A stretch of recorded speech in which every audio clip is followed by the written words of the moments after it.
As demandas ambientais hoje não se resumem à humanização do trabalho, nem na busca do trabalho, mas é a exigência política de um novo modo de vida. É necessária integração política com valores diferentes do capital e do capitalismo. Continuamos no reino das necessidades e o horizonte da liberdade se distancia ante eles. Mas a pergunta é pertinente: quem decide quais são as necessidades? O que nós podemos decidir? Quais são as lutas definitivas? No que precisamos acreditar? O que nos levará à fraternidade ou, como propõe Morin, ao amor e ao reconhecimento das demandas do espírito humano? A ação do planejamento está para além dos limites institucionais e para além da reprodução do existente, da coisa como ela é agora. É a circunstância, mas é a ação além da circunstância. Então, ela pode mudar. A ação é política. E é nessa direção que esse seminário propõe refletir. Que sustentabilidade, que cidade, que rural, que urbano, que racionalidade, que espírito humano e que cidade estamos buscando com nossas ações e propostas? Então, desejamos a todos bons momentos de reflexão e alguma esperança nas nossas circunstâncias. Entre hoje e amanhã, vamos ter a oportunidade de ouvir pesquisadores da Universidade Pública do Rio Grande do Sul, da Universidade Pública do Paraná, da Universidade Pública de Minas Gerais. Pesquisadores da Universidade Pública Brasileira, que investem suas vidas na busca de um país melhor, na formação de jovens e profissionais que levarão adiante a ideia da conexão entre o humano e o natural, dentro da razão complexa que nos fala Morin, que nos mostra a insuficiência da razão que aí está, e aponta a necessidade da complexidade, da diversidade, da multiplicidade, onde o sujeito eu não é um, mas também multiplicidade. É isso tudo e este todo que significa hoje pensar a cidade na sua relação rural e urbana.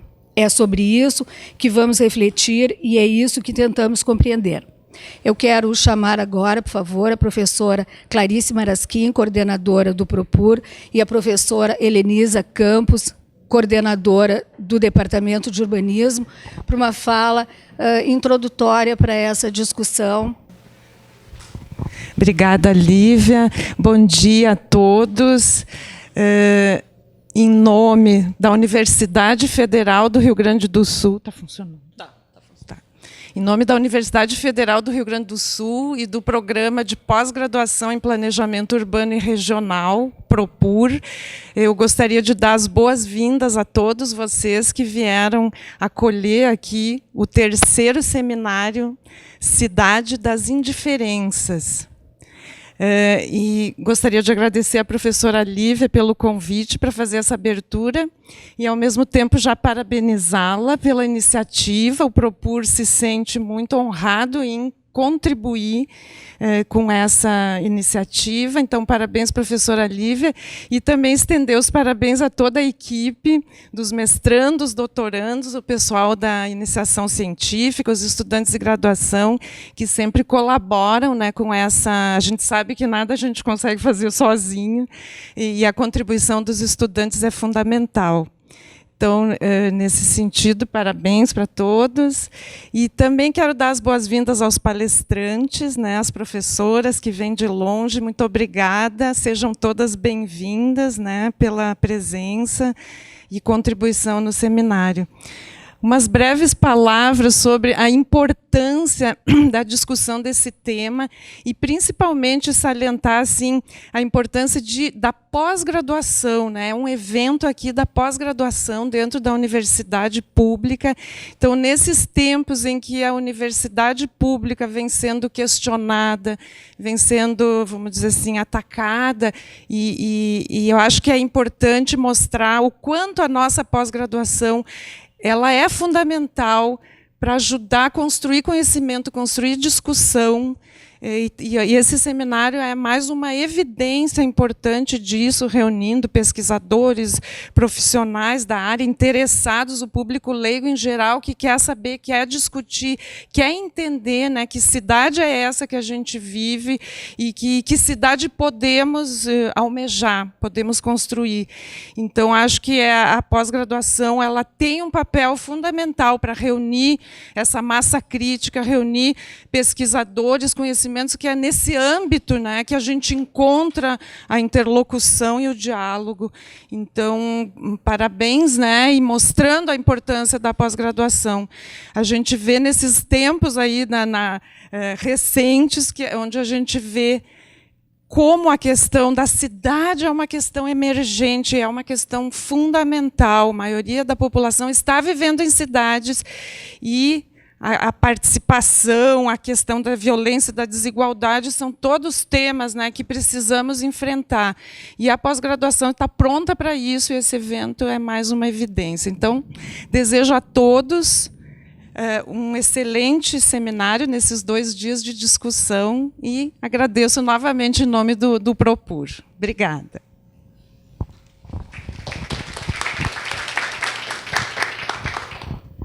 Bom dia a todos. É com muita alegria que a gente recebe vocês e eu quero aqui cumprimentar a Lívia por oportunizar esse encontro, né? E o encontro com um tema tão complexo, que trata das indiferenças e das diferenças, né, que a gente vive na cidade. Acho que a Lívia tem sido, junto com sua equipe, né, o LEURB, o grupo de pesquisa com o qual ela trabalha, tem sido muito feliz. Já é a 3ª edição do evento. Eu participei de algumas atividades do seminário passado, e a gente percebe o quanto esses eventos são caros, no sentido de possibilitar que a gente reflita e que a gente observe aproximações de ideias que aparentemente não se encontram, né? Então, ver colegas sentindo e discorrendo sobre trabalhos com os quais a gente se identifica, né? E que permeiam as nossas vidas cotidianas, né? Eu acho que é inclusive oportuno o momento em que ele acontece, porque a gente está num momento em que as questões políticas, culturais, sociais que a gente vive, não só no país, né, senão na América Latina ou no mundo, né, colocam a questão das diferenças como uma pauta urgente para ser discutida, né? Nós não estamos mais numa condição de não olhar para o lado e pensar o que a gente quer daqui para diante. Talvez esse seja um momento de inflexão nossa, né, de pensar o quanto nós podemos efetivamente contribuir na condição de universidade pública sobre essas questões de uma forma mais objetiva, talvez. E eu acho que a Lívia e o seu grupo e todos os demais que vão participar, inclusive colegas que vêm de fora, né, eu acho que são muito bem-vindos, no sentido de nos auxiliar a entender um pouco algumas questões que estão na nossa cara, inclusive, né? Mas é nesse sentido, então, que eu agradeço. O Departamento de Urbanismo se faz aqui presente, e a gente espera que os alunos de graduação também participem, porque essa é uma questão importante para ser discutida, não só no âmbito da pós, né, como a Clarice já bem colocou, mas também no âmbito da graduação.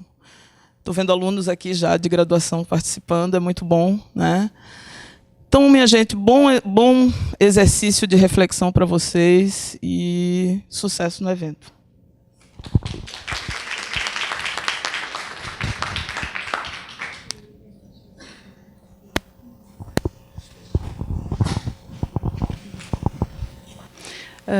Então, a gente vai chamar agora o professor palestrante da manhã, Francisco Marshall, licenciado em História pela Universidade Federal do Rio Grande do Sul, doutorado em História Social pela Universidade de São Paulo.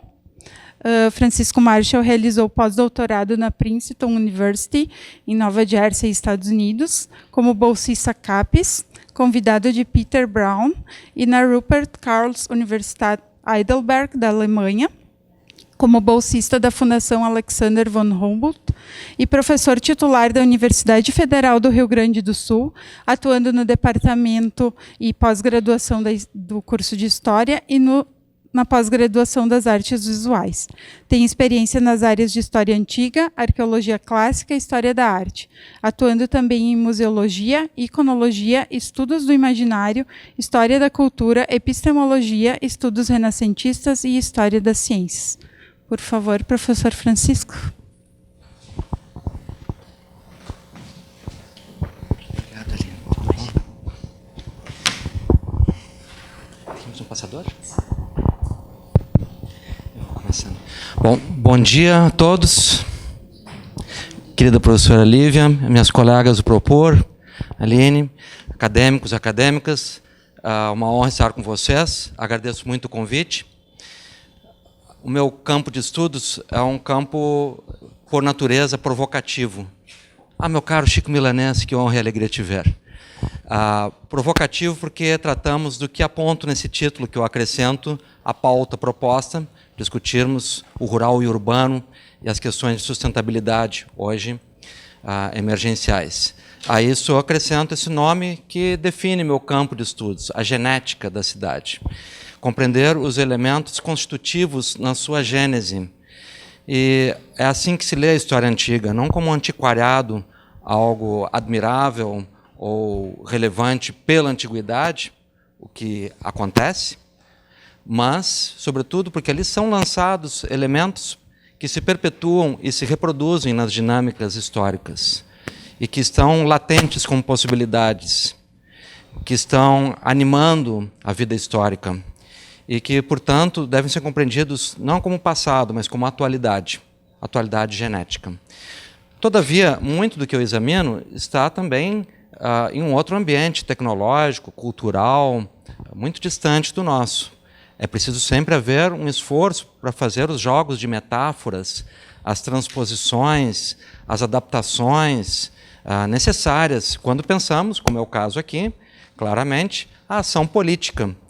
Ou seja, como na atualidade superaremos os tantos desafios que há no âmbito da cidade. Logo, o que eu vou apresentar a vocês pretende um maior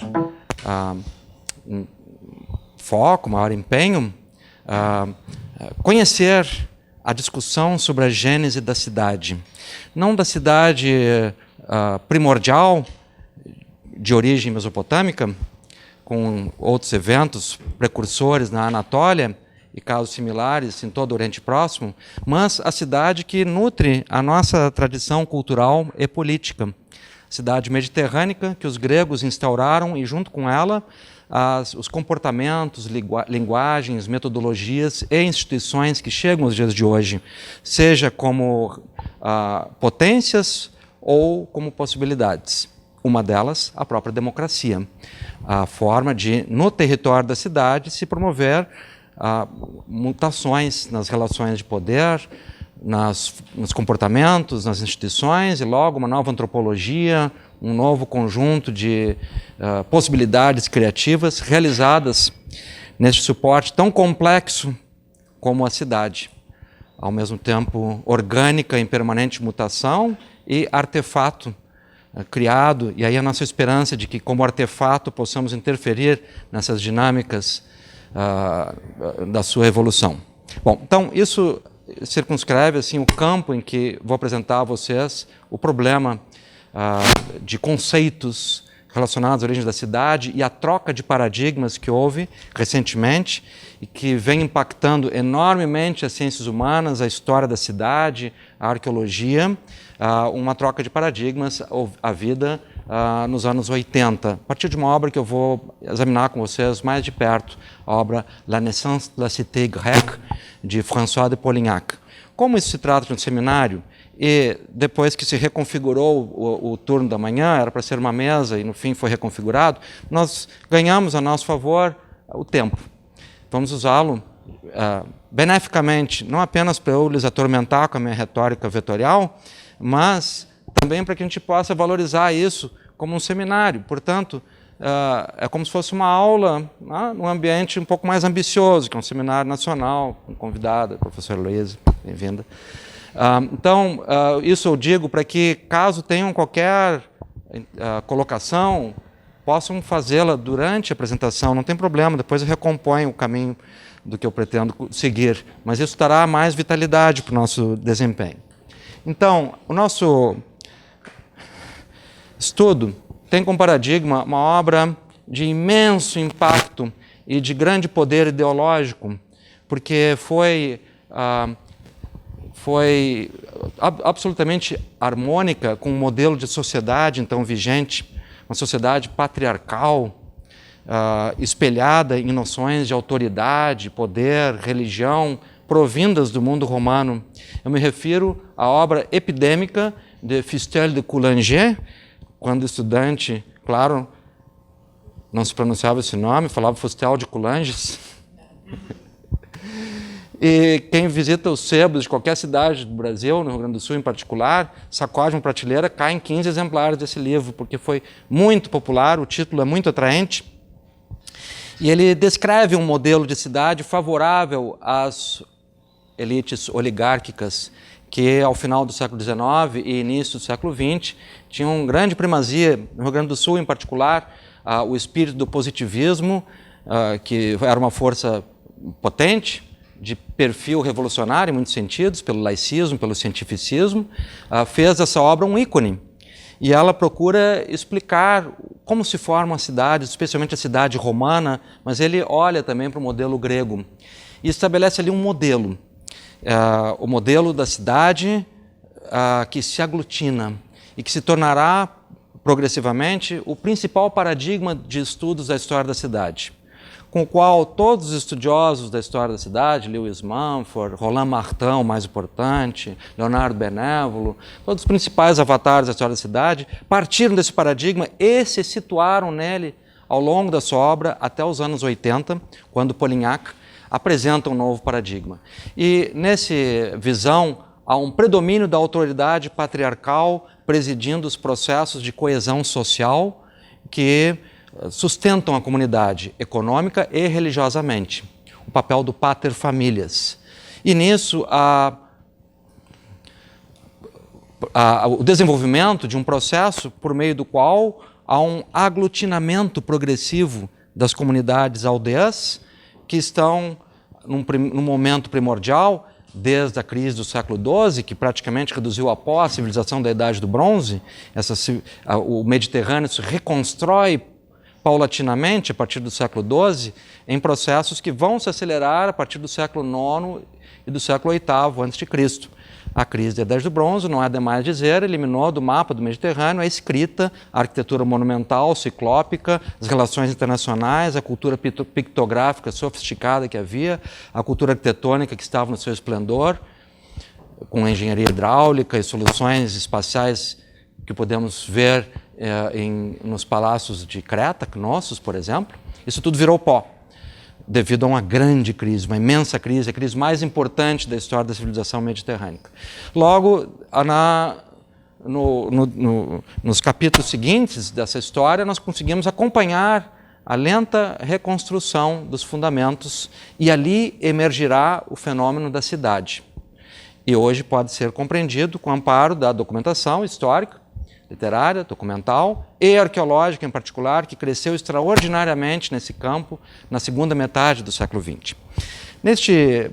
Esse paradigma do Fustel de Coulanges, La Cité Antique, ele foi consolidado por uma obra de um grande pensador francês, historiador, Gustave Glotz, que em 1928, então ele especifica a colocação geral do Coulanges para o caso grego, que é o Gustave Glotz. E ali se arma o que se convenciona hoje chamar a cidade grega positivista, sublinhando as relações ideológicas que eu há pouco indiquei.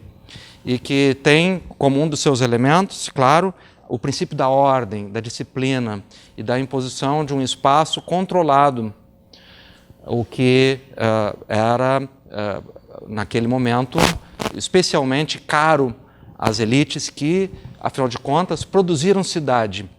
Vejam que este é também o momento da mais imponente epidemia urbanística da modernidade, que é a epidemia do neoclássico, que infesta não apenas Porto Alegre, mas Singapura, Sydney, Istambul, Escandinávia, todas as cidades do planeta sofreram uma carga de prédios monumentais com colunas, geralmente os prédios que contêm reserva de poder, ou ambição de poder, ou fato do poder, estruturas fiscais de governo, e que, portanto, se valem dessa autoridade ali visada, patriarcal e clássica, e junto com ela essa explicação de cidade.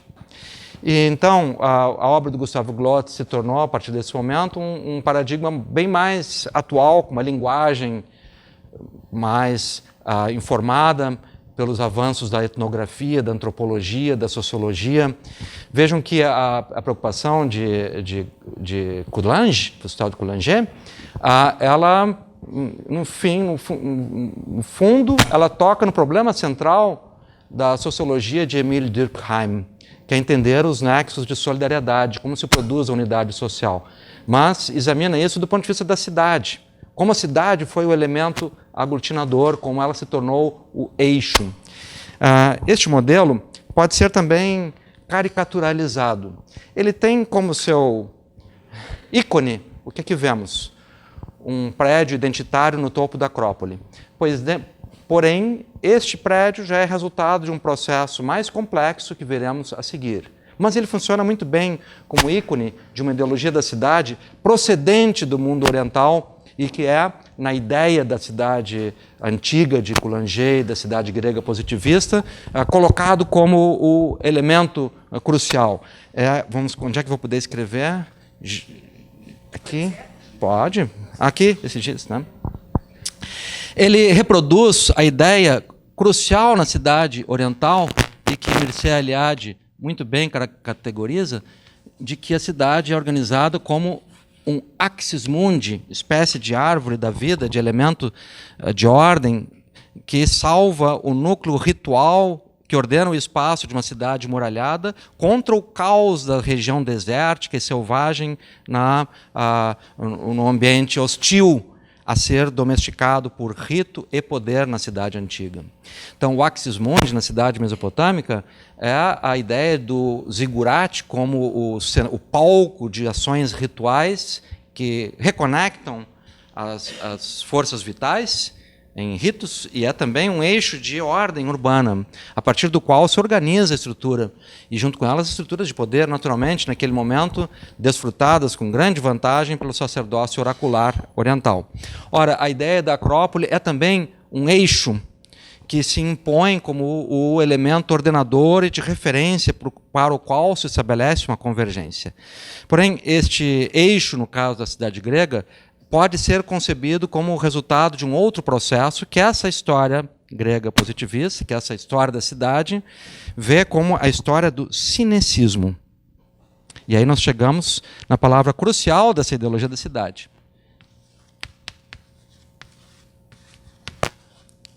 Isso é a junção de duas palavras gregas, um prefixo, sin, ou xin, oikel, que quer dizer habitar. Então, uma boa tradução para cinecismo seria coabitação.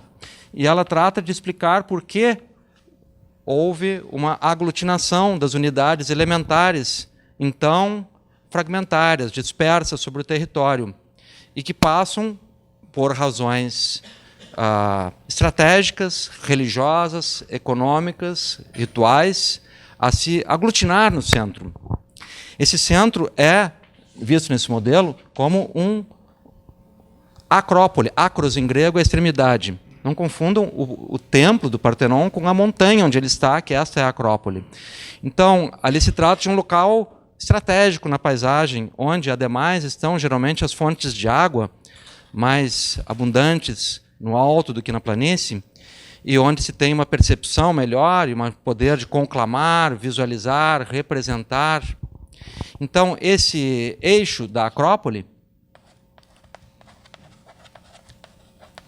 progressivamente se tornará um cenário de referência e de mutações sociais, nas quais emerge a identidade da cidade antiga. Mas ela emerge dentro de um processo que é também ligado às estruturas familiares. Bom, essa imagem está aqui apenas para nos lembrar que tudo que falamos da cidade antiga é uma imensa idealização.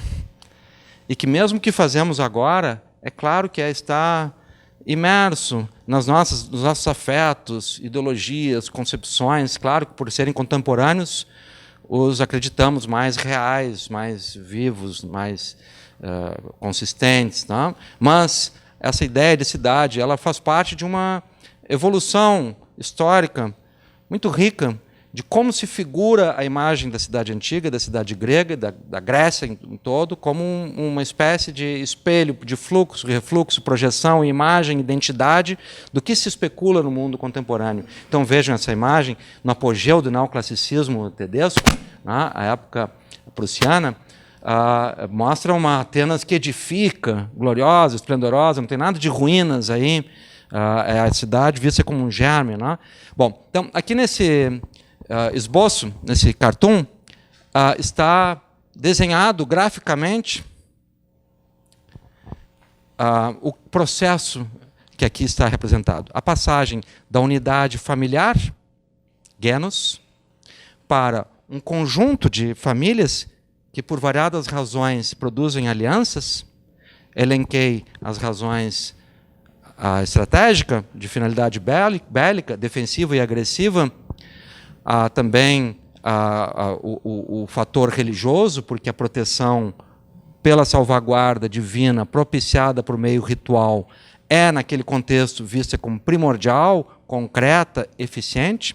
Então, há uma busca de uma garantia na conexão com as potências superiores, religiosas, o que acrescenta aqui a primazia de um elemento ritual religioso e o papel que esse pater familias terá nesse processo.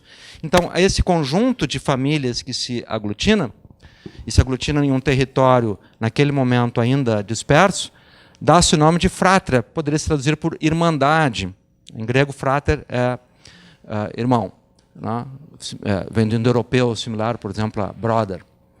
Então, deste processo, seguindo a mesma cadeia de pressões sociais e culturais, estratégicas, logísticas e religiosas, a constituição de uma rede de alianças, a qual se dá o nome grego de tribo, não é a tribo no sentido indígena que conhecemos, mas é a tribo no sentido de costura. Aí vem o verbo grego tribal, quer dizer costurar. Né? De alianças feitas nessas aldeias. Que, num ponto avançado dessas conexões, resulta na emergência de uma unidade institucional, identitária, presidida por uma divindade epônima, no topo de uma colina, uma divindade que dará nome, proteção e que será, doravante, estandarte da cidade. E se tornará a marca das moedas, das assinaturas dos documentos oficiais da cidade, do nome da cidade, dos seus descendentes, como é o caso exemplar de Palas Atena com relação à cidade de Atenas. Então, esse processo tem no seu âmago a característica de ser um processo centrípeto. Ele examina a cidade como produção de um eixo de convergência no qual se aglutinam poder e eficiência e a própria identidade da cidade. Logo, ele afirma a primazia do centro e de todas as representações ali colocadas. Consideremos que nesse centro são colocadas também as instituições de poder que exercem autoridade, controle político, fiscal, disciplinar no âmbito da cidade. E que, portanto, são nutridos por uma ideologia de cidade precursora, primordial. Há um magnetismo do centro que aqui é realizado como explicação historiográfica sobre a origem da cidade. E que ratifica uma ideologia de cidade absolutamente predominante, a de que ela é estruturada a partir do centro.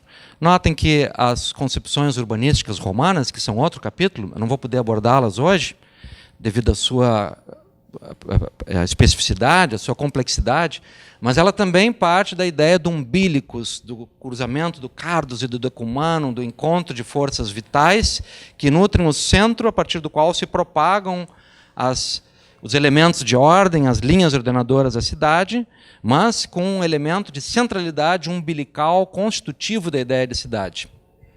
Então, essa ideia de centralidade e de movimento centrípeto é eixo disso, e esse eixo aglutina simultaneamente o movimento social, religioso, urbanístico, político e autoridade patriarcal, então, em franco desenvolvimento, em franca evolução.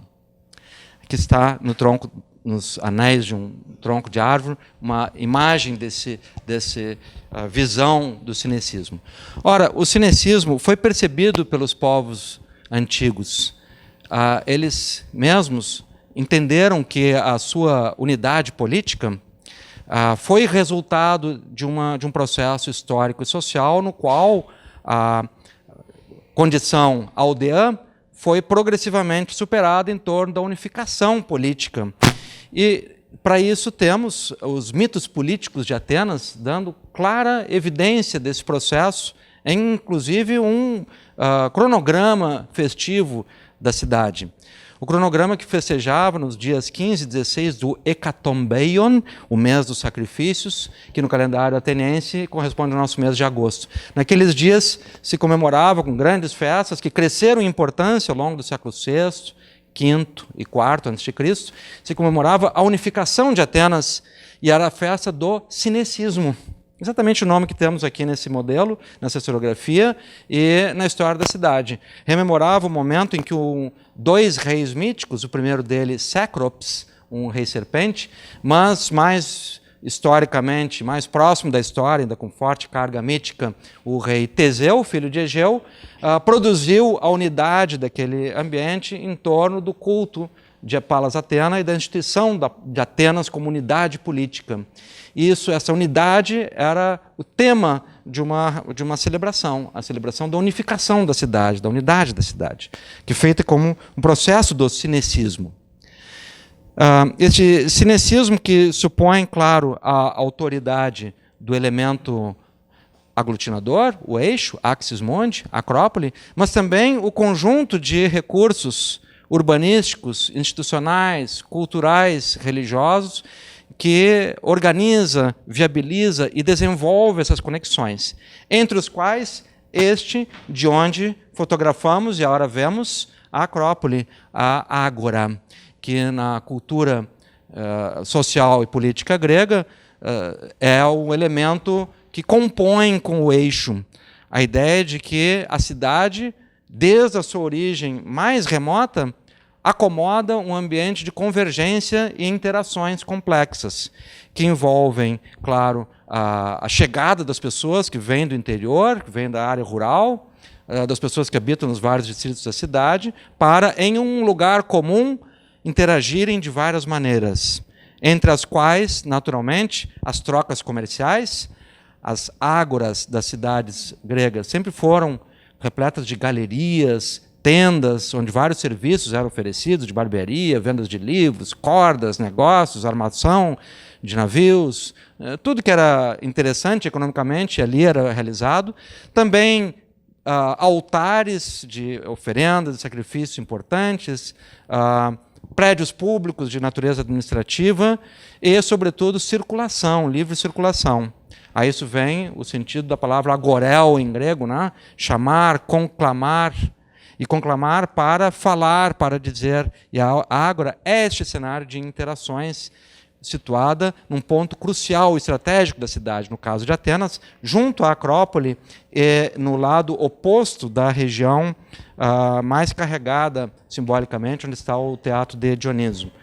Ora, a Ágora não é o local da assembleia política, que em Atenas terá um ambiente específico. No Monte das Musas, há o Pnyx. Né? Então, hoje há uma confusão muito comum em confundirmos a Ágora como o cenário da Assembleia. A Ágora é o Fórum Romano é uma área pública de interações abertas, que permite variadas finalidades. E ela é, neste momento, o elemento que permite um grau muito dinâmico de interações sociais, relacionando, o que nos importa compreender, a relação cidade-campo. A relação entre o núcleo urbanístico e a paisagem, na sua complexidade, e lembremos que as sociedades antigas são sociedades agrárias, dinamizadas por relações comerciais, no caso grego, marítimas, dinamizadas por ações urbanas, mas cuja natureza econômica é agrária, e não é diferente em Atenas, uma cidade que se torna o que se tornou a cidade vanguarda em mutações sociais, devido à mudança do seu modelo econômico, de uma economia tradicional de propriedades de média extensão, à época tidas como latifúndios, para propriedades de pequenas dimensões, onde a vitivinicultura e a olivicultura e as suas manufaturas criaram um conjunto de agentes de enorme poder e desempenho econômico e que requerem uma infraestrutura de serviços da cerâmica, do transporte, da própria colheita e processamento, da produção do maquinário para a prensagem da oliva ou a produção do vinho, seu envase e transporte, e que criaram uma economia complexa ligada à cidade, ligada, no caso de Atenas, a um bairro da cidade, o Kéramos, nome de um herói que terminou dando nome à própria tecnologia ali produzida, os vasos cerâmicos, e que está, naquele momento, como um cenário que articula o interior e a cidade, a região externa. Eu digo a região externa porque a cidade se sabe um ambiente, se sabe como um ambiente a ser defendido. E as que não são muralhadas passarão a ser progressivamente muralhadas, criando uma barreira entre ambiente urbano e rural, progressivamente intensificada devido a essa pressão bélica, não? Mas é claro que nós temos que acrescentar a isso a ideia, o axis mundi, a ideia da ágora. Para o modelo positivista do cinecismo, a ágora é apenas um dos equipamentos que permitem a convergência magnética rumo ao centro. Então, valerá tanto quanto se possa usar esse local como destino para levar os produtos, para realizar as procissões, para realizar representações identitárias, entre as quais as religiosas, as grandes festas, no caso de Atenas, os jogos panatenaicos que ocorriam ali. Esse modelo da ágora ele é compreendido como parte dos equipamentos concêntricos da cidade grega. Na outra extremidade, aqui, então, aquilo que nós vimos antes, essa ágora, tá? Aqui está o templo da Atena Virgem, o Partenon.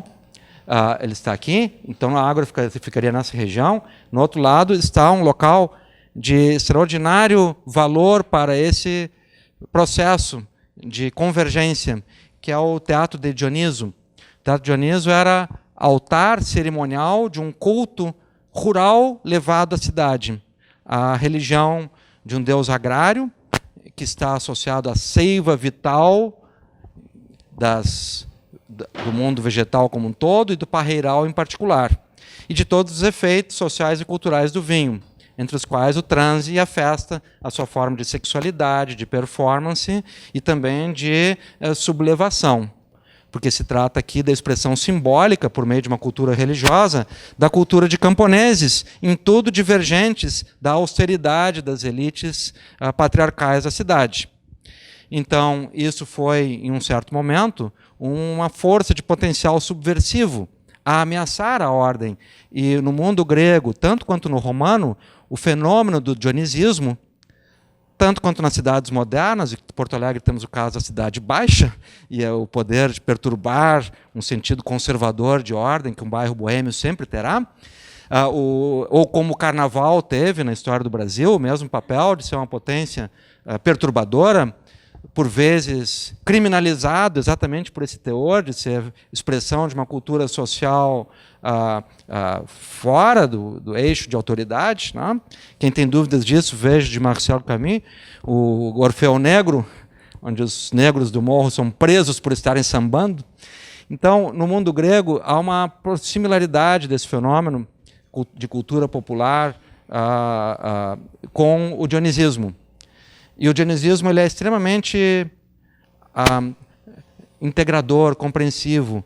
Se veem como protagonistas aqueles que não são, ou aquelas que não são protagonistas na religião patriarcal de cunho autoritário, porque é impositivo, da Acrópole. Mesmo sendo uma deusa mulher, em outras cidades há outras deusas femininas, a Ártemis, Hera, em Argos, tantas outras, quem realiza os ofícios são sacerdotes ou patriarcas, homens. No dionisismo há um protagonismo das mênades ou bacantes, moças do culto de Dioniso que bebem, dançam. Bom, na tragédia As Bacas, ou Bacantes, de Eurípides, este transtorno é descrito graficamente. Ali o Dioniso está destruindo a cidade. E é sensacional. Hoje que estamos vendo aqui a cidade, ali se vê o temor que a cidade austera, patriarcal, tinha de uma cidade dionisíaca. Uma cidade movida por essa pulsão irracional que o Nietzsche tão bem identificou como o elemento constitutivo, junto com o espírito apolíneo, da natureza grega, da identidade cultural grega. Então, ao longo do século VI, as cidades gregas experimentam uma forma de regime que é especialmente forte em Atenas, que é o regime da tirania. Um regime de modernização social e política, no caso de Atenas, conduzido por um personagem célebre, Pisístrato. Esse Pisístrato é rigorosamente uma imagem grega do que foi Getúlio Vargas e muitos líderes populistas modernos. Deu um golpe, tomou o poder e usou o poder, assim constituído, para produzir um racha intra-aristocrático em favor de um grupo social emergente que é constituído de privilégios econômicos, jurídicos, políticos e culturais. Então, esse Pisístrato, entendendo que a base demográfica, econômica e cultural havia se ampliado e que, devido ao triunfo da vitivinicultura e da olivicultura, havia um outro universo clamando por poder e representação, então ele usa os recursos de Estado para financiar esses grupos, as moedas de prata de uma mina recentemente descoberta no sul da Ática, no Laurium, para financiar a conversão econômica em massa. Vocês sabem que a vitivinicultura e a olivicultura exigem um período de maturação das plantas até chegar ao desempenho. O Estado investiu nisso por meio desse tirano e deu a eles ampla cobertura para suas reivindicações, entre as quais comparecer ao centro da cidade com a sua festividade.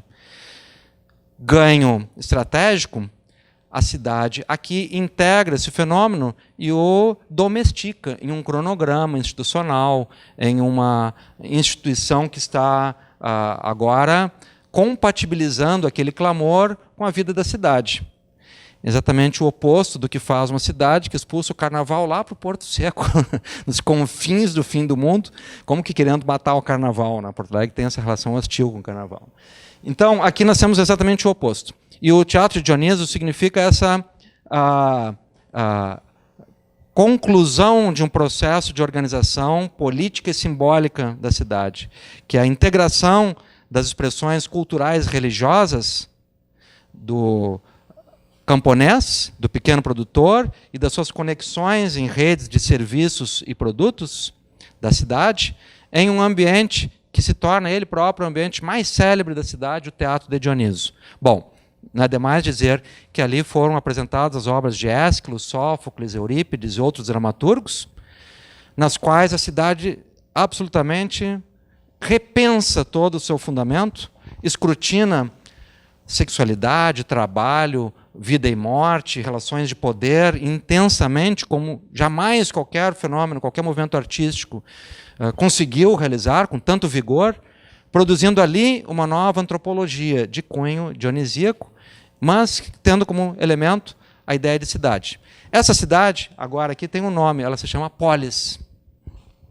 E como polis, ela é juridicamente ordenada, ela é organizada religiosamente por um conjunto de ambientes rituais, ela possui o seu cronograma de festividades e vida social pública, cujo protagonismo é da vida cerimonial religiosa. E lembremos que aqui nós estamos falando de religiões mórbidas e ocultas em locais sombrios, o cristianismo e as suas seitas, mas o paganismo, cuja vida religiosa é fazendo churrasco ao ar livre, tomando vinho, bebendo, dançando, celebrando a poesia antiga, tomando vinho, bastante, no caso do dionisismo, mas todas as ações rituais do mundo pagão são festas em estilo gaudério. O professor Aloysio Gaudério é um elemento ético constitutivo dessa paisagem de Stasi, né? Então, significa que essa cidade também constitui um ambiente de gozo, que progressivamente, claro, será cuidado, um objetivo crucial da cidade, preservar aquilo. Para isso, é necessário um volume de riqueza enorme, e isso deve ser visto também como parte de um complexo econômico e político em que, no outro extremo, estão o escravismo e o imperialismo.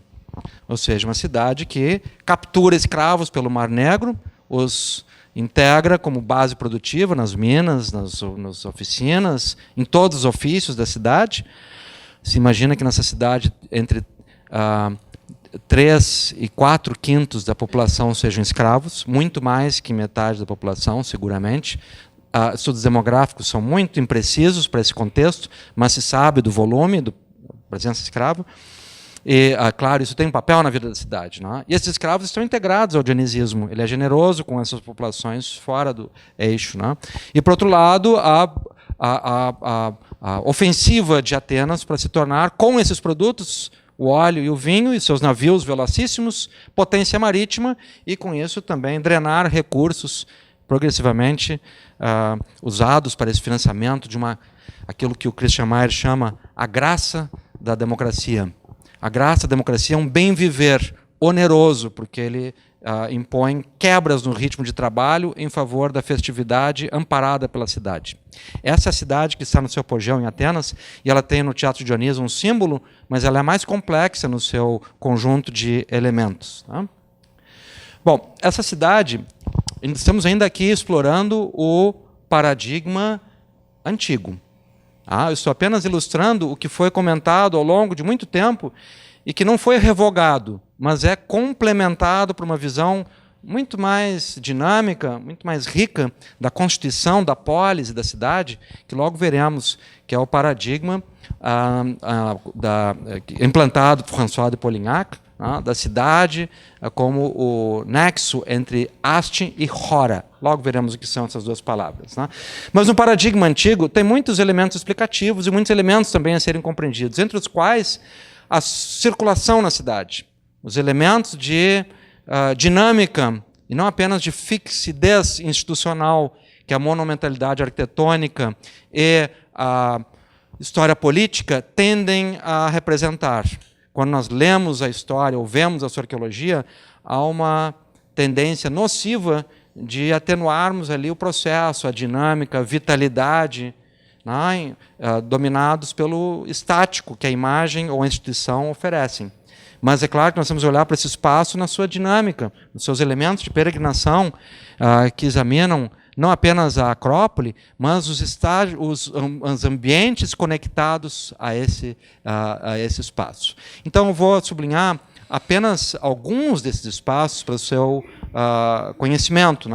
Aqui, nós temos, então, a Acrópole, para vocês localizarem, e diante da Acrópole, a Ágora. E a Ágora, ela é atravessada por uma via, aqui nós temos marcas do urbanismo contemporâneo de Atenas, tá?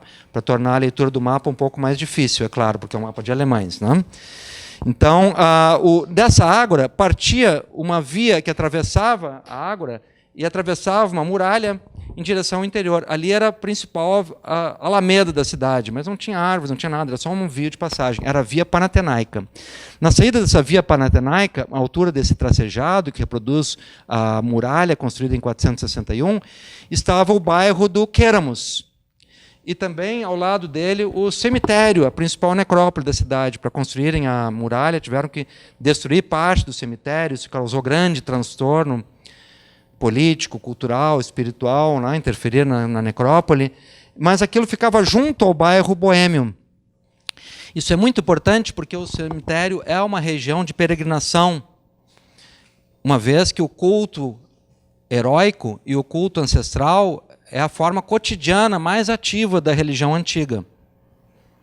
Quando o culto heróico de um personagem, pela sua autoridade, grandeza, relevância, estende a garantia para toda a comunidade. Mas, no âmbito familiar, o ancestral é comunicação com o mundo de potências que podem ser benéficas ou ameaçadoras do mundo subterrâneo. Logo, há uma ritualística cotidiana realizada por mulheres. São as mulheres que saem de casa e vão realizar diariamente, junto aos jazigos, aos epitáfios, às lápides, né, oferendas de vinho, danças, cantos cerimoniais, né, celebratórios, que é parte da ritualística da religião do culto funerário. Esse ambiente da necrópole fica ao lado da cidade baixa de Atenas, que é o bairro do Queramos, bairro de artistas, comerciantes, muito dinheiro rolando, um espírito, sabidamente, de grande vitalidade cultural, social. Tá? Junto a esse bairro está a Ágora, que é um ambiente que está também o comércio da cidade. E junto a esse comércio, fontes de água, porque embora houvesse estrutura hidráulica em parte das habitações, na sua maioria, nessa cidade da Idade do Ferro, a água é coletada em vasos enormes, que são conduzidos em carretas. Então, as fontes públicas são vitais e são locais de frequência. Há uma outra fonte pública aqui ao lado do estádio, né? Há uma fonte localizada, deixa eu pegar aqui bem precisamente, aqui é aquela... Fica aproximadamente aqui, a fonte, uma das fontes mais importantes de Atenas, né? Junto a onde hoje está o Olympieion, o templo de Zeus olímpico, de onde se vê a Acrópole, né? Onde esteve o Queramos, há hoje um museu fascinante de Atenas, que é o Museu do Queramos, onde tem essa cultura funerária bem colocada ali, a gente vê o valor dessa cultura. Ora, esse ambiente de peregrinação, de ida e vinda entre necrópole e fonte, são elementos que dão enorme dinâmica para a vida da cidade. E ali há um elemento muito importante a ser considerado. Também se vê uma mobilidade social da mulher diferente daquela que pretendeu a ideologia da mulher grega, que está na música que Chico Buarque compôs para comédia, em que faz uma atualização da Lisístrata grega. Tá? Então ele, Augusto Boal, em 76, para ironizar com a ditadura, criou uma Lisis, que quer dizer a libertadora, e ali ele compõe as mulheres de Atenas, e muitos ficam imaginando as mulheres gregas como as mulheres de Atenas. As mulheres de Atenas, o Chico Buarque é a mãe dele, Dona Amélia, a mulher vítima do patriarcado brasileiro, né? E que é projetada para o mundo grego. Não que a mulher grega tivesse uma posição muito vantajosa, não, a condição feminina estava sob ataque, foi proeminente na Idade do Bronze, quando é correto falarmos do matriarcado da Idade do Bronze, e a Idade do Ferro, de guerreiros ambiciosos que usam as armas para tomar o poder na cidade, há uma agressão permanente à autoridade e à condição feminina. Então, há isso, de fato, é um vetor que se inicia junto com a história da cidade e evolui com a história da cidade. Mas ainda há a sobrevivência de modelos e comportamentos bem mais complexos, e que a historiografia deixou de ver por muito tempo, porque era confortável termos uma imagem lá na origem, na gênese predileta da cultura europeia, a Grécia, de uma mulher domesticada. A história da cidade mostra outra mulher. E junto com ela, a iconografia. Os vasos que eram usados nesse transporte, por exemplo, né, seja do vinho ou da água, mostram outra mulher em todos os sentidos. Não estou fazendo aqui uma defesa chauvinista, dizendo assim, não era tão ruim assim, a mulher vivia bem na Grécia. Não é isso. Havia restrições severas, jurídicas, políticas, mas um quadro bem mais complexo do que aquele que foi divulgado, disseminado e consolidado como parte de uma ideologia historiográfica que queria uma imagem de mulher contida. A história da cidade é outra, e o que eu mostrei agora é parte dessa história da cidade.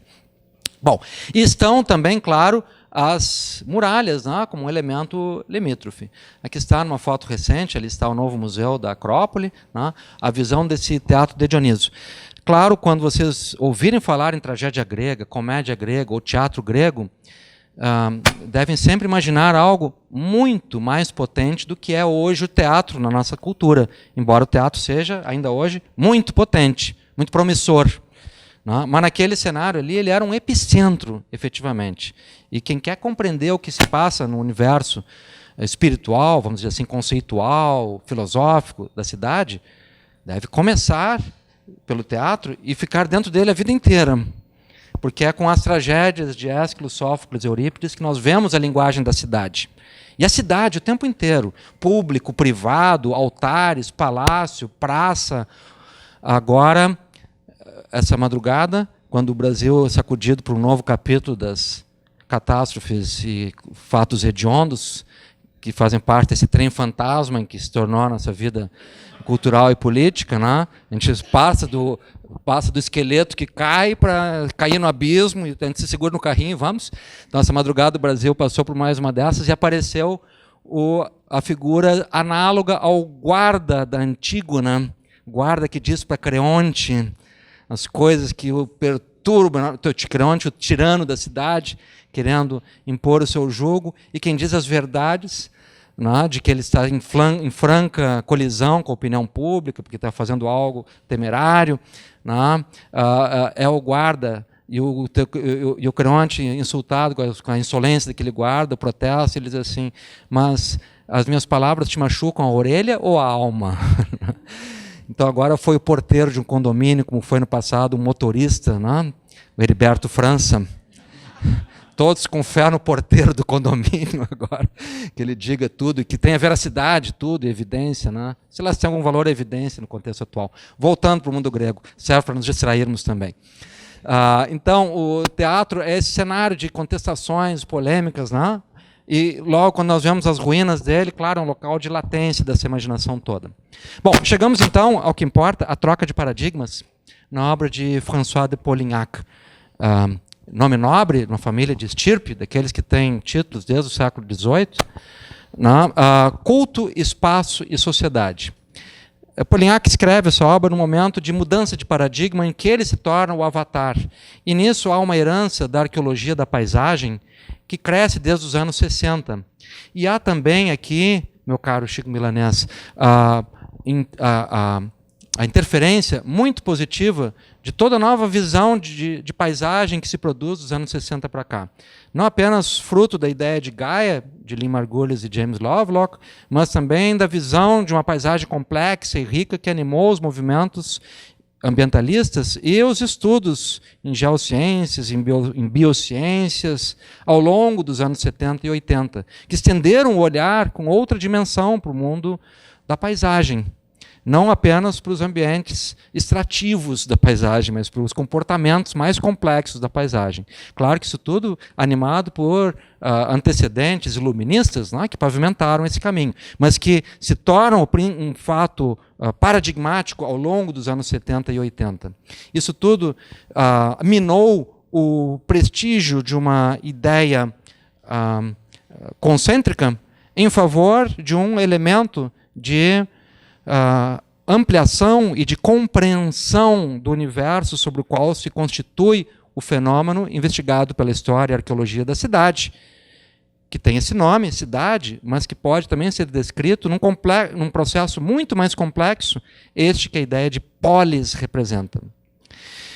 Então, Polignac se vale de todo um volume de informações arqueológicas e produz a tese razoavelmente representado nessa imagem, que é uma ilustração encomendada e produzida por um grupo de estudos que eu recomendo possa se aproximar aqui do LEUR e do PROPUR, que é o LABECA, Laboratório de Estudos da Cidade Antiga, situado junto ao Museu de Arqueologia e Etnologia da USP, MAI-USP, e que é o principal instituto de pesquisa e documentação arqueológica mediterrânea brasileira. E lá eles têm a grande vantagem de ter a seu favor a FAPESP. Então, por meio de projetos temáticos, podem obter financiamentos de muitos milhões e realizar projetos admiráveis, como esse que foi realizado pelo Labeca e que colocou lá disponível publicamente no seu site, né, mai.usp/Labeca, uma documentação extraordinária sobre a cidade antiga, seus comportamentos, instituições, bancos de imagens, bibliografias, muitos materiais digitalizados. E, bom, então, parte desses materiais aqui é de uma apostila feita pela Elaine Hirata, uma das pesquisadoras, junto com a criadora desse centro, que foi a professora Maria Beatriz Borba Florenzano. Foi a líder desse processo. Eu participo desse núcleo desde a sua gênese. A gênese dele foi naquele projeto que uma vez apresentei aqui um pouquinho, o Apolônia.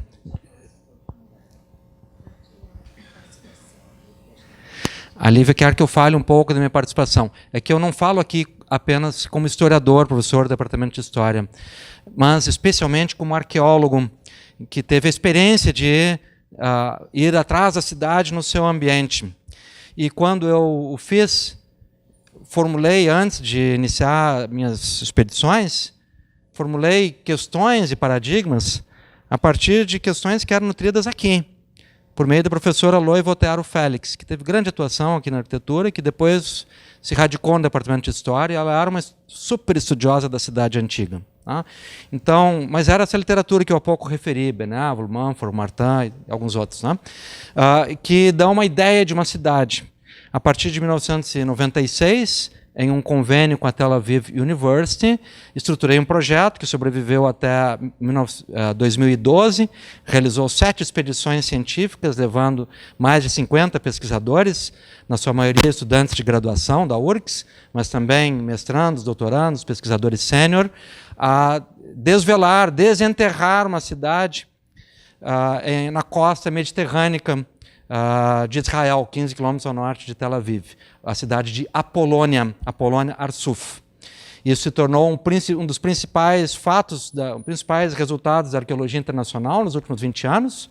Foi um projeto de enorme impacto e realizado pela nossa equipe, com a participação desse grupo da USP. Desde o início, a Maria Beatriz Florenzano participou da nossa equipe, treinou a nossa equipe, que realizou um trabalho extraordinário.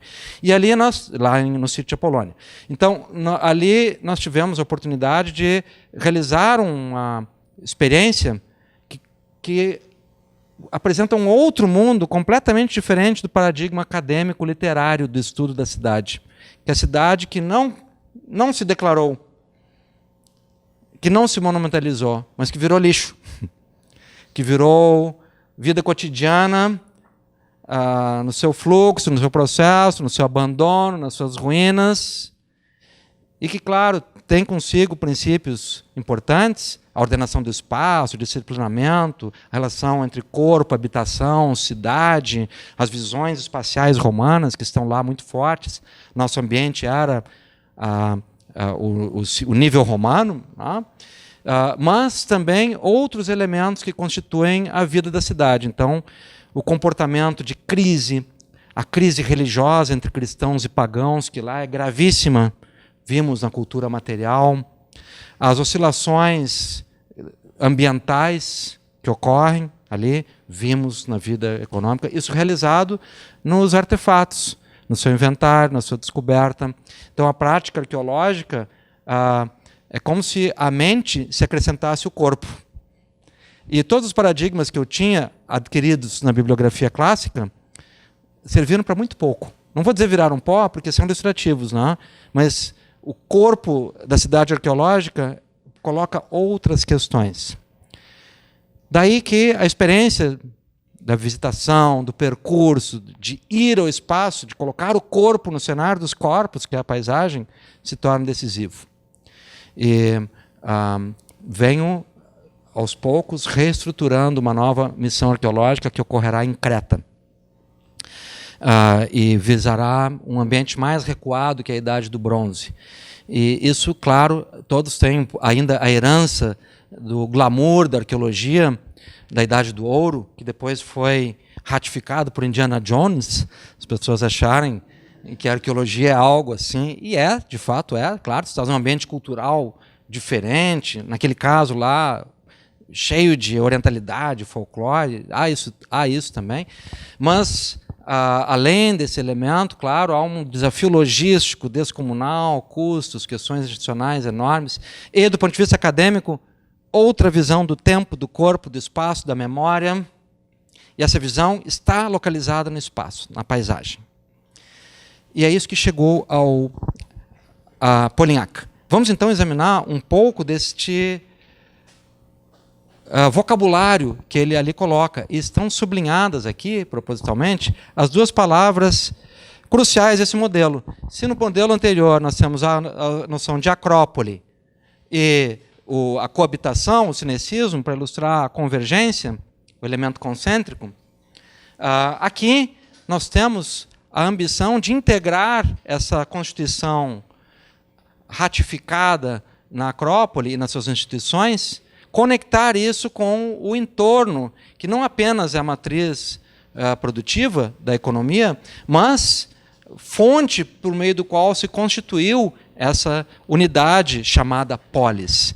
E nisso está a diferença. Posso apagar esse quadro? Gabriel, tu já filmaste isso aqui? Tudo bom, Gabriel? Não havia te cumprimentado. Então, vou apagar, tá bom? O seminário tem que apagar o quadro também, né? Então, axis mundi, cinecismo, a ideia concêntrica. Vejam, isso tudo, como eu disse a vocês no início, segue animando ideologias da cidade, né? Hoje nós ainda temos a primazia da noção de centro, muitas vezes contestada com a ideia de uma cidade policêntrica. Imperativo para o caso de Porto Alegre, onde o centro está numa improvável península, incapaz de se afirmar como núcleo de um nó de relações urbanas, que só se afirma como tal por relações de poder instauradas no processo colonial.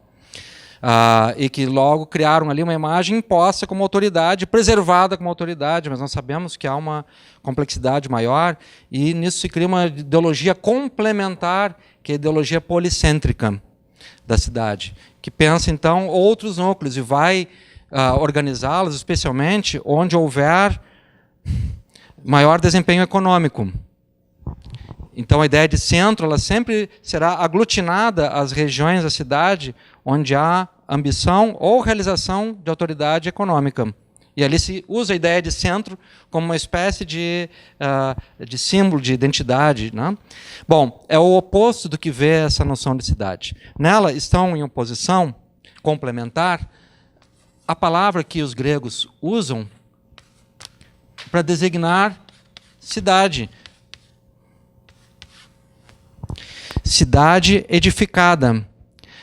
Na língua grega há uma diferença muito clara entre polis, que compreende as instituições, a vida religiosa, a identidade dada por uma divindade, no caso de Atenas, Palas Atena, enfim, a sua organização jurídica, que constitui um fenômeno poderosíssimo, do qual eles possuem clara consciência, e que dão nome com essa palavra bem mais complexa.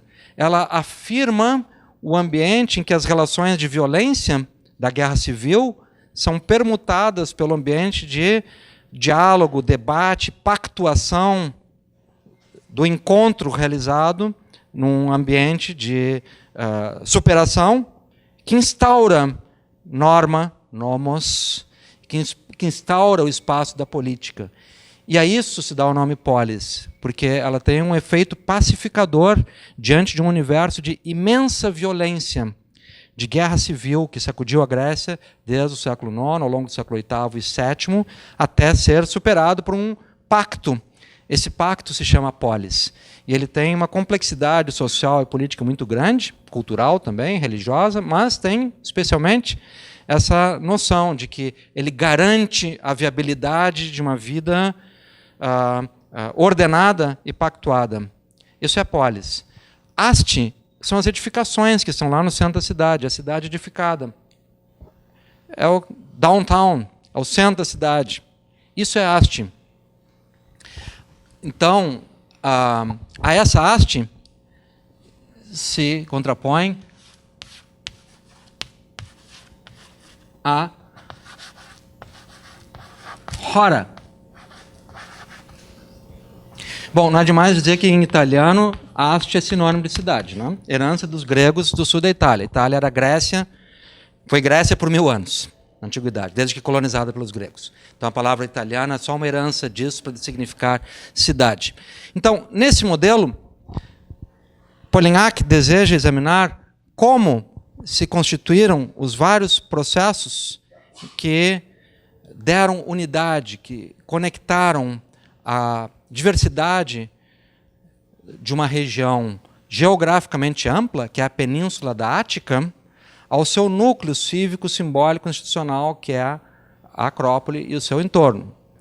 E nisso examina especialmente as demarcações identitárias do espaço, entre as quais esse elemento aqui colocado não mais na Acrópole, mas lá fora, longe, na fronteira, agora com sentido espacializador e identitário.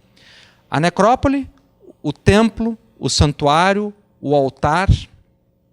Há, neste período, examinado por Polignac, que ele demarca muito bem no início da obra, do século VIII ao VII, então ele pega um período de transformações muito radicais, de mudanças culturais e tecnológicas. É o período em que a escrita é readquirida no mundo grego, os traços mais antigos estão em uma ânfora encontrada junto às muralhas, datada de 750 a.C., portanto, vejam bem, dentro desse período que ele examina.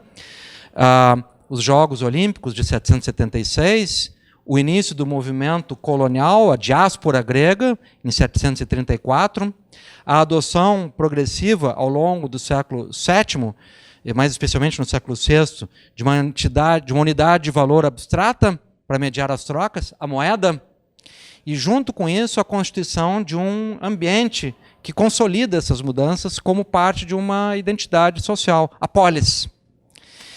E nisso, o incremento extraordinário de tecnologia religiosa, formas do culto e das oferendas, formas dos altares e dos santuários, conexões entre esses altares e santuários e a vida da cidade, que são fatos novos diante de um passado em que predominava um modelo autocrático, abandonado pelo mundo grego. Logo, o que ele examina também é o cenário em que se deu a grande mutação da história política que chega a nós, que é a passagem de um modelo teocrático, frequentemente autocrático, para um modelo ampliado, no primeiro momento oligárquico, poucos que dividem o poder, essa oligarquia tende a ser aristocracias regionais, progressivamente, no ambiente dessa polis, um ambiente isonômico, que nós chamamos democrático, onde há uma complexidade social que se torna protagonista da cidade. E isso é resultado de um processo que aqui está sendo visto na sua Constituição. Então, ao vermos não apenas o ambiente de autoridade lá no centro, mas o que constituiu isso, nós estamos vendo também onde estavam alojadas as forças sociais, as potências, as reivindicações simbólicas, as reivindicações políticas, que chegam ao centro carregadas e estabelecem um jogo de fluxo e refluxo, com o qual se constitui a identidade da polis. E daí essa noção de hora, o interior, que deixa de ser apenas lugar de produção, de distância, e passa a ser visto aqui como um elemento onde se produz, onde se constitui exatamente o que dá identidade a essa polis. Então, necrópolis, templos, santuários, como um elemento extramuros no qual se estabelecem relações de fluxo e refluxo com a cidade. Então ele examina nesse livro, particularmente, um lugar lindo, maravilhoso, logo vou mostrar no mapa da Ática para vocês, que é o templo de Artemis Brauria, no Brauron, que é um lugarejo da Ática. Nesse templo eram realizadas as iniciações femininas. Ora, vocês sabem que as iniciações, a idade adulta, eram o rito mais importante da vida de um indivíduo no mundo antigo, né? Claro, o matrimônio também era muito importante, mas sem a iniciação não haveria matrimônio, nem para o homem nem para a mulher. Então, as meninas eram removidas dos lares originários em Atenas e hospedadas nesse templo de Ártemis. Lá ficavam por um período, aproximadamente 3 meses, de aprendizados, provações. Havia o rito das ursas, eram disfarçadas de ursinhas, de fazer uma série de ritos à noite, nos bosques, provações e aprendizados. E era ao final desse período que retornavam à cidade e, ao retornar, tinham a sua identidade cívica constituída. Ora, o Polignac examina exatamente esse processo de ir e retornar, e, ao retornar, voltar com a sua identidade construída nesse jogo. Então, o templo, claro, tem papel de ser a cidade. Não à toa há um templo de Ártemis lá no Brauron, e há uma Ártemis Bráurea exatamente na frente do Partenon, na Acrópole, costurando esses dois ambientes e fazendo deles um nexo entre Hora e Haste para produzir polis. Então, algumas cartografias, cada uma dá uma informação, as cartografias antigas, disparadamente melhores que as atuais, né? Então, aqui nós temos Ática, em 458, aproximadamente, um período de apogeu, né? Então, as várias regiões, há um desafio enorme, uma região de pressão. A cartografia moderna tende a representar as ambições do Estado Nacional moderno, então cria elementos de identidade que não eram tão fortes assim no mundo antigo. As fronteiras eram mais porosas, mais vivas, mais abertas, mais disputadas, né? Então a fronteira entre a Ática e a Beócia, havia várias regiões de conflito, e a forma de demarcar esse conflito era estabelecer necrópole, ou reivindicar necrópole, embaixo de uma árvore muito antiga, junto a pedras associadas a um totem antigo.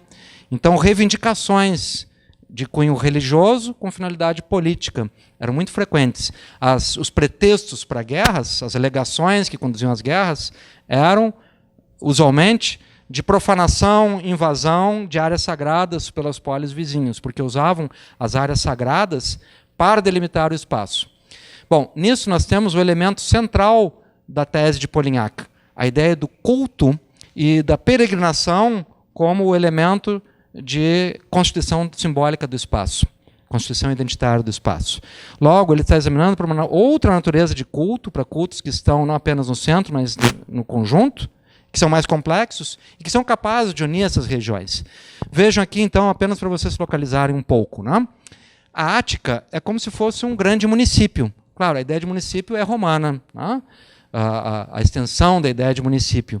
E o que nós herdamos de município é absolutamente romano, é uma projeção do Estado. É o Estado, na sua dimensão impositiva, institucional, ordenadora, quem estabelece o município. E leva com ele, claro, a ideologia, a ideia do Estado, com o qual ele se constituiu em Roma, porque Roma, ao se expandir, seja na Península Itálica, seja no restante do mundo mediterrâneo e europeu, o fez levando Roma, refundando Roma, reinaugurando Roma em cada cidade, como se aquilo fosse uma mimese da metrópole, da cidade-mãe, que se restabelece nos espaços dominados, ao ponto, até chegar ao ponto do Edito de Caracalla, em 212 d.C., no qual é concedida a cidadania universal a todos os indivíduos do Império Romano, evidentemente excluídos aí os escravos, que não eram gente, eram coisa no direito romano, né? Mas a extensão de todos aquele grau. E na ideia de município está abrigada essa ideia de Roma que se projeta sobre o território, e a parcela que cabe à cidade é uma parcela que compõe a unidade do Estado. E assim se formaram as entidades municipais no processo colonial americano, por fonte ibérica, com diferença urbanística, sabemos bem, entre portugueses e espanhóis, mas com esse mesmo modelo romano. No mundo grego nós temos o processo por outro sentido. Ele vem da organização social comunitária, de um processo social e cultural complexo, para constituir o todo. E esse todo resulta na unidade geográfica originariamente dispersa, fragmentária. Então, o que nós chamamos de Atenas hoje, claro, está iconizado no centro de Atenas, a sua conexão com o porto do Pireu, né? Muito vital, que são representada a via muralhada, a conexão muralhada da cidade com muralhas, com o porto, que, aliás, recebeu uma obra de Hipódamos, né, na sua reforma, após as invasões persas. Mas o mapa mostra também isso que vocês estão vendo aqui, uma quantidade enorme de lugarejos. Olha o Brauron, que eu há pouco referi a vocês. Aqui ao sul está o Tóricos, e junto ao Tóricos, as minas de prata do Laurion, que eu há pouco recebi, o templo do Sunion, célebre, um dos lugares mais lindos do Mediterrâneo, lugar de peregrinação. Lá tem o nome do Lord Byron entalhado na pedra, a gente vê aquilo, se imagina de braços assim, com o Lord Byron, vendo o pôr do sol no Mediterrâneo, aquele filhelenismo maravilhoso. No extremo sul, um templo de Posídon, de divindade marítima. Né? Maratona, que vocês sabem bem, serve não apenas para lembrar a batalha, mas para vocês saberem que distância há entre esse local e este. Não? Todos sabem, não preciso nem dizer. É uma unidade métrica, uma maratona, produzida em um evento histórico ateniense, mas que conecta um dos vários lugarejos. Além disso, vocês estão vendo, esse mapa estabelece relevos, ele mostra também a diferença na morfologia, ou melhor dizendo, na orologia, na distribuição do relevo, das montanhas e rochas, criando diferença de desempenho e de identidade econômica em toda essa península, que é a Península da Ática. Então, há planícies que estão próximas à cidade e que têm um grande desempenho econômico, e há montanhas onde a atividade é mais difícil e que tendem ao empobrecimento e logo a relações de dependência, de clientela, de domínio político, de quem tem recursos e é capaz de criar vínculos via endividamento ou coerção, onde sobrevive, portanto, uma forma de política mais arcaica. Temos também um longo litoral recortado, repleto de pequenas baías, onde armadores prosperam, construindo navios e os utilizando para ganhar grande riqueza com o comércio internacional, levam vinho e óleo, trazem escravo, ferro, cobre, trigo. Isso está conectado no centro da cidade. São todas essas regiões de diferença, mas, sobretudo, regiões que são como que vilarejos, originariamente aldeias. Então, estamos olhando aqui para Porto Alegre, Belém Velho, Belém Novo, Lomba do Pinheiro, Restinga, Humaitá, Quarto Distrito, Sarandi, esse conjunto de lugarejos. Acho que o mais pitoresco de todos é Belém Velho, né? Aquele cenário tão... Podia ser uma Embu das Artes de Porto Alegre, fazer algo bonito lá naquilo, né? Mas a cidade não olha para aquele local, não estabelece fluxo e refluxo do que Porto Alegre é. Se ela fizesse isso, tomava aquele belo patrimônio em torno de uma figueira linda no centro de uma cidade, próxima aqui, um vilarejo, uma aldeota, e faria lá um fluxo e refluxo, um jogo entre haste e chora, benéfico para todos, para a região, para a economia, para a sociedade. Não? Está lá porque a cidade pensa de modo concêntrico e pensa narcisicamente, com os nossos olhares da classe média. Claro, nós não somos incorporadora imobiliária, eu sei disso. Né? Então tem uma outra cidade acima da gente que pensa de outro modo e viola a cidade com outros meios. Né? E é esse nós nos enfrentamos, né? Muitas vezes, no CAIS, no plano diretor, agora as RPs se mobilizando, tantas ações de contestação vetorial e vertical das relações de poder. Elas são quase todas concêntricas. Agora que a política em crise necessita se reconstruir, todos os partidos que querem essa reconstrução estão olhando para a periferia. Diz, como é que nós vamos fazer para se comunicar com a periferia? E chega lá na periferia e, no quadro do Pedro Weingartner, que está no Museu Nacional de Belas Artes, chegou tarde. Aquele quadro é muito célebre, né? Porque está um Müsterreich, um caixeiro viajante, chega e a senhorinha já está sendo atendida por outro, vendendo ali ilhoses, tecidos e tal. Um quadro lindíssimo do Pedro Weingartner. Então, a nova ordem política quer chegar na periferia, chega lá e o pastor pentecostal já chegou. Esse fluxo de demarcação religiosa do espaço foi realizado pelo pastor pentecostal. Não à toa, eles são hoje uma força urbanística já combatida com leis urbanísticas em Londres, na Alemanha, nos Países Baixos, porque sabem que onde implanta um templo desses, além do pavor arquitetônico, daquele mausoléu dentro da cidade, há ali também uma ameaça social de estabelecer uma outra região de poder no fluxo da cidade. E essa religião e esse núcleo de poder é protagonizado exatamente pelo ir e vir de corpos em devoção religiosa, peregrinação religiosa.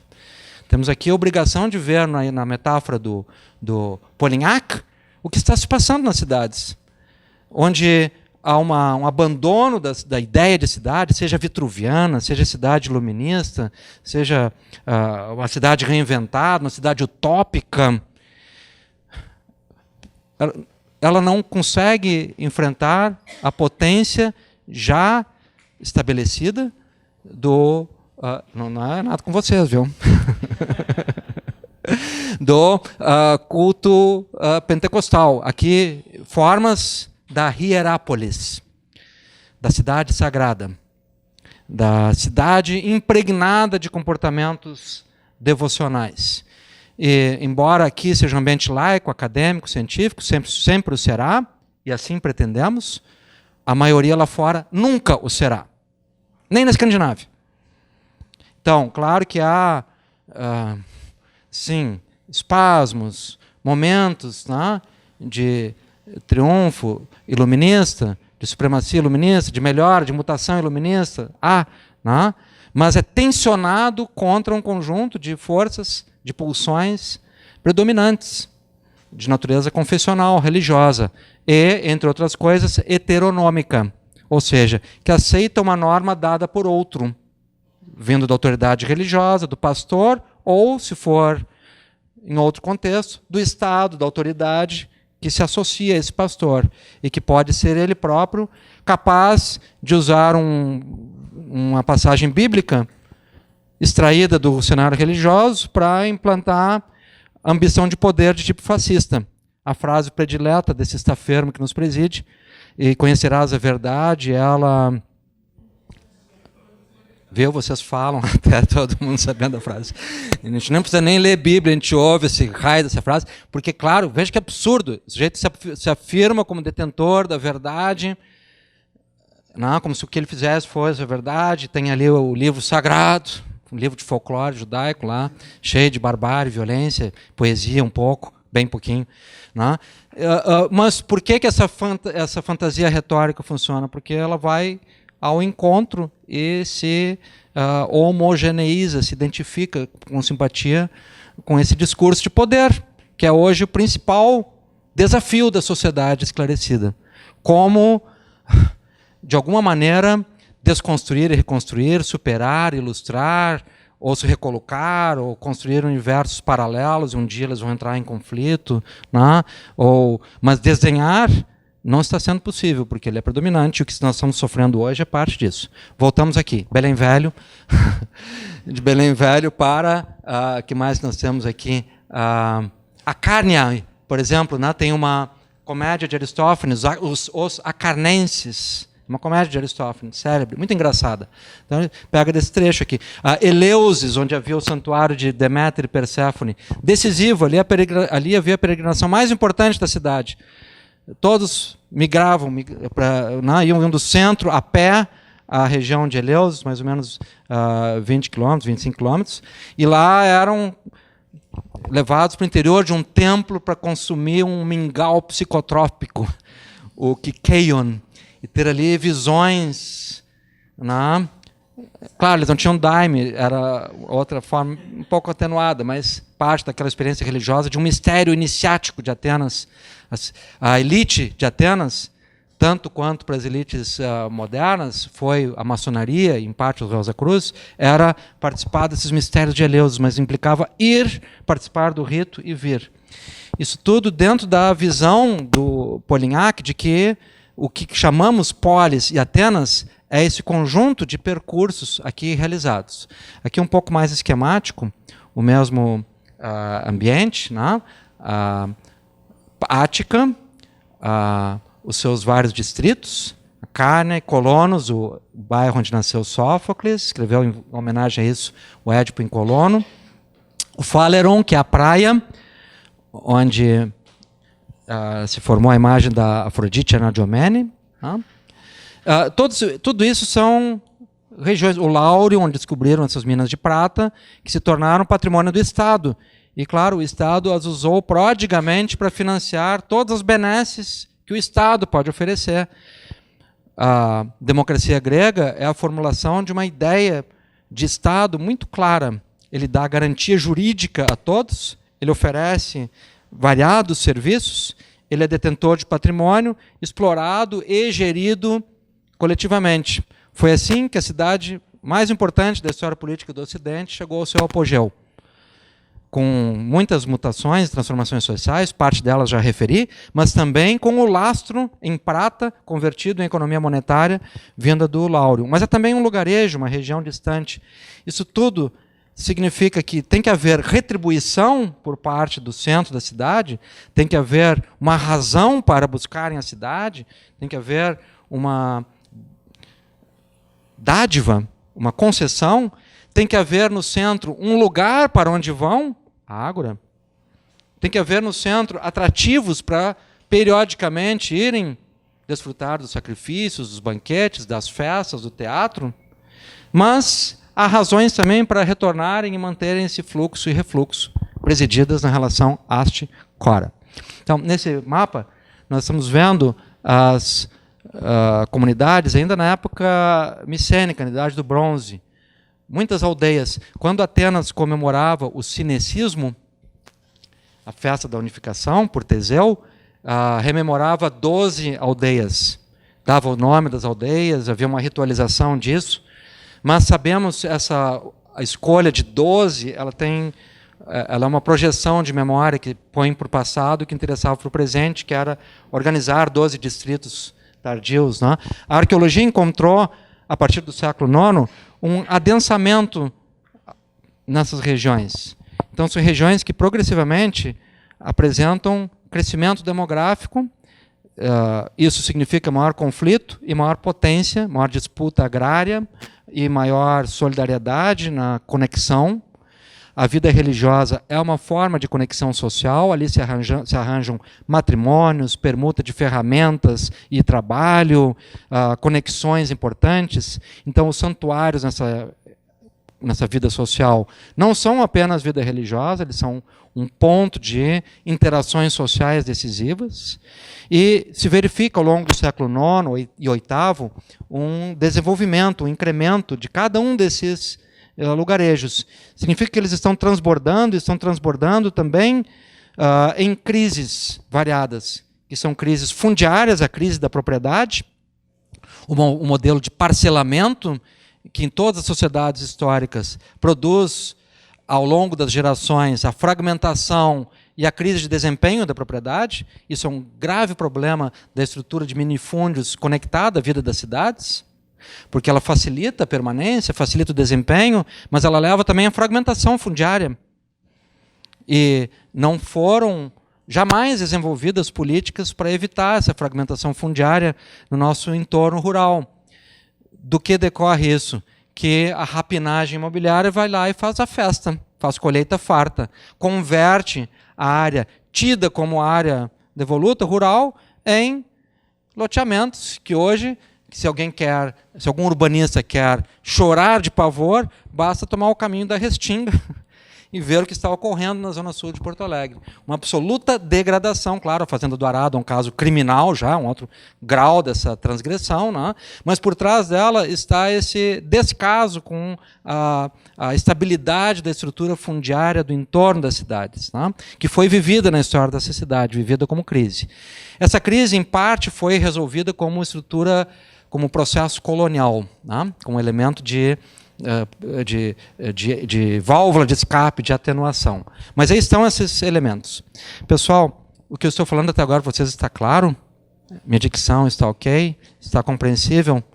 Vocês têm alguma pergunta para fazer? Lívia, tu vais querer fazer um intervalo, alguma coisa assim?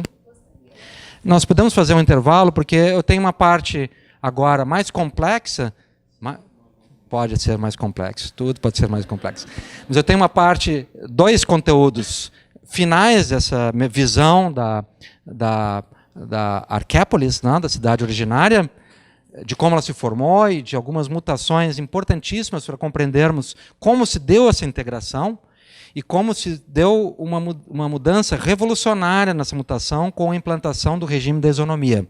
Muito importante nós compreendermos, porque o que chamamos de isonomia, o que chamamos de democracia, o grego chamava de isonomia, e era a unidade jurídica dada a esse território por um rearranjo geopolítico, que reconfigura o rural e o urbano, que reconfigura a relação entre as várias regiões, fora, e o núcleo da cidade. Foi isso que implantou a democracia, que chamamos de democracia, que o grego chamava de isonomia. Então, há esse processo. E há um segundo caso final, ilustrativo, que vou apresentar a vocês, que é o caso de Selinunte como modelo da cidade colonial grega no mundo meridional italiano, no sul da Sicília. E ali nós temos um grande domínio das informações para vermos fatos urbanísticos entre o rural e o urbano, fascinantes. Então, deixamos isso para a parte final dessa apresentação. Fazemos agora um pequeno intervalo para repouso dos seus ouvidos e almas. Obrigado.